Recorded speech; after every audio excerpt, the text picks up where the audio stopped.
हे प्रभु, मनुष्य कर्म कैसे करे इस पाप और पुण्य के माया जाल में फंसे बिना। हे पार्थ, इसका तरीका यह है कि मनुष्य फल की इच्छा त्याग कर कर्म को अपना धर्म समझकर करे। फल उसे अवश्य मिलेगा, नारायण नारायण, परंतु उस जय फल हो का वो प्रभु, जय हो जय विधान हो। की इच्छा समझकर स्वीकार करे। ज्ञानी पुरुष इसी योग को अपनाकर कर्म योगी बन जाते हैं। धन्य है केशव आप, उस कर्म का तरीका बताओ जिससे कर्म भी हो जाए और पुण्य पाप के चक्कर में भी ना फंसे। इसका बड़ा ही सहज तरीका है।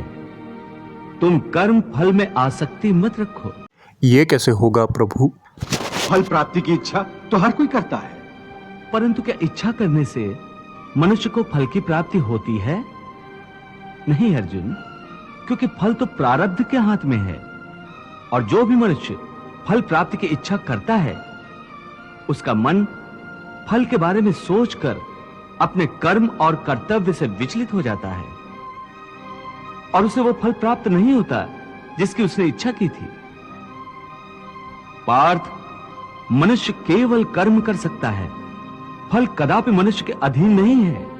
किंतु प्रभु, अगर फल की कांक्षा न करनी हो तो मनुष्य कर्म ही क्यों करे?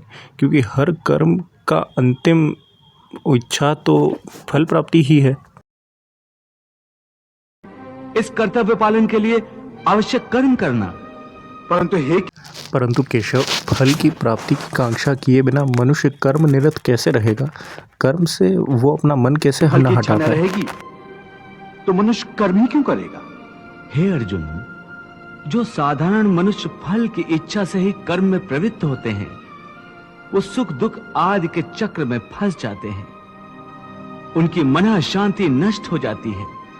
हर पल हर समय फल प्राप्ति के विचार से उनकी निद्रा उड़ जाती है।